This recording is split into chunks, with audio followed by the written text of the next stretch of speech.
тойрог хэлбэрийн сэтгэлгээ гэж би буруу яриаггүй, та нар ч гэсэн буруу ойлгоогүй.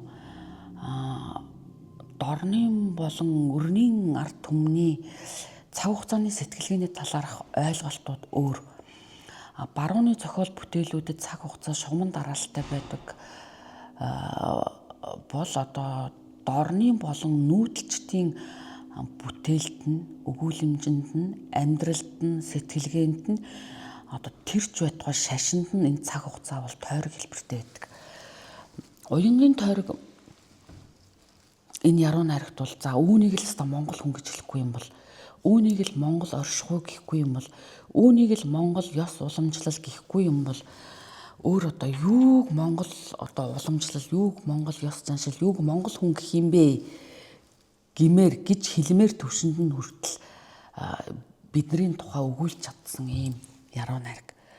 Тоон гэдэг чинь өөрөө гэрийн оройн хэсэг тий. Тэгээ бид нар бөмбөр цагаан гэртээ, жавхлангийн хэлдгээр тэр өргөө цагаан гэртээ амьдарч их үедээ яагаад бусад одоо улс гүрнүүдэд тэнгэр заяат арт түмэн гэж хэлэгдэж хүлээн зөвшөөрөгдөж байсан юм бэ гэдэг нэг асуудал байгаа юм л та. Тэгэхээр би бол тэр өргөө цагаан гэртээ амьдарч исэн учраас бид нар тэнгэр заяат байжээ. Яагаад гэвэл бид нарыг тэр тэнгэртэй холбож өгдөг цонх бол энэ тоон байжээ л гэж ойлгоод байгаа. Бүх хүмүүс бол шууд онго тэнгэртэйгээ холбогдоод явчих штеп. Тэгэхээр би бол ингээд гэрийнхэн тэр дугуй цагаан гэрийнхэн хаанамд сууж исэн, аяг цаавгаа сууж исэн ч гэсэн те хэвтчихсэн ч гэсэн зүгээр ингээд тоон өвдө харахад тэнгэрийн өнгө, тэнгэрийн үнэр за тэгээд жоохон ингээд бодол хийлээ сууж хахад ингээд маш олон мэдрэмжүүд шууд ингээд өмсөгдөөд орж ирдэг штеп. Тэгэхээр бид нар яалтчгүй тэнгэр заяат ард түмэн юм байна да гэсэн тийм нэг омогшил одоо бадрангүй тийм бодлоод ингээд төрж идэг гэдгээл илэрхийлж хэлэх гээд байна л да. За хоёрт нь болохоор тэр нар бол өөрөө амьдрал юм, нар бол өөрөө цаг хугацаа юм, нар бол өөрөө үргэлжлэл юм те.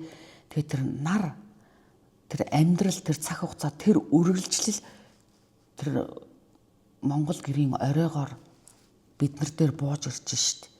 Тэгэхээр энэ тэнгэрийн шиг бидний одоо амьдрал дээр тэр тооноор цацран бууж орж ирж байна л гэсэн санаа агал хэлэх гэж хичээсэн.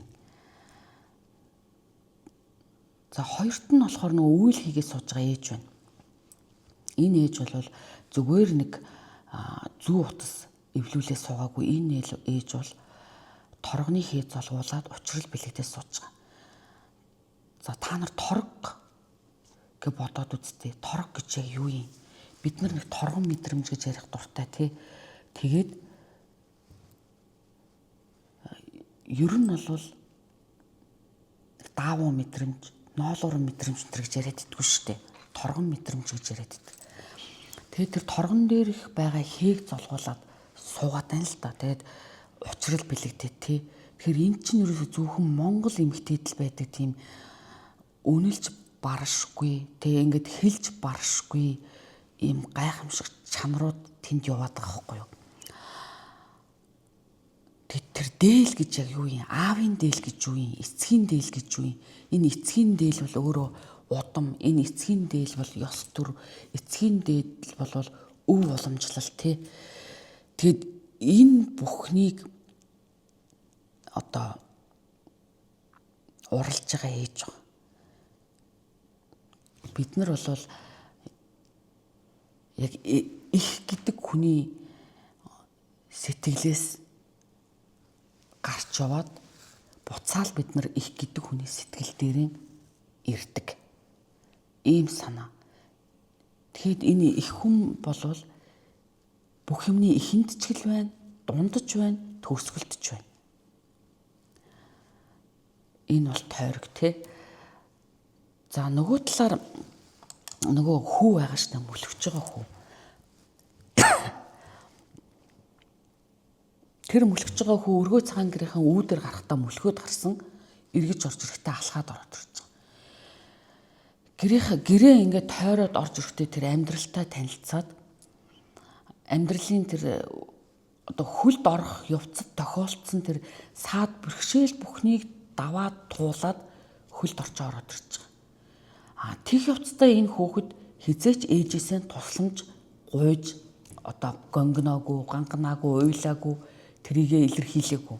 Яагаад гэвэл ээж бол нөгөө үүлэндээ төвлөрөөд үрийнхээ хаана яваг мартчиход байгаа шүү дээ. Тэгээд гинт санаад миний хүү хаана байна гэд мэлтэн хөхт ингэр дуугаан цацаахад хүүгийн одоо бойтгны хонх нь энд байна гэд дуугаж ингэнж дуурайад эсвэл өөрийнхөө хэлээр аав гэд харилцаа яваад байгаа тий. Тэгээд яг ингээд Монгол гэрийн одоо иргэн тойронд юу ис байх вүлээ дээ. Аргалын сав, уурга, хувь, тий ааруул дартаг чулуунаас өсвөлэл байгаа шүү дээ хэрэглээний юмнууд. Тэр бүхэн бол энэ хөлд орж байгаа хүүгийн хувьд бэрхшээл мөн үү гэвэл мөн. Тэгэд энэ хүүхэд энэ бэрхшээлүүдийг тойрсон юм уу, давсан юм уу, бүдэрсэн юм уу те ямар ч байсан бүдэрсэн ч босоод бэрхшээл юм гэж хараад тойроод ингээд хүн болоод хөлд ороод өргөө цагаан гэрийнхаа үүдээр 15-ны сар шиг ингээд гийгээд ороод ирж байгаа энэ үйлдэл бол зөвхөн миний Монголын ард түмэнд л байдаг даа гэж бодохоор л зүрх хасаад байгаа байхгүй юу. Ганцхан Монгол ард түмэн энийг бол Монгол хүүл хийж чадна. Энийг ганцхан монголчууд л хийж чадна. Энэ бол миний Монголд л байдаг одоо ёс заншил гэж бодохоор өөрөө ирэхгүй ингээ нурууны үс босдог байхгүй юу. Гоё шүү дээ.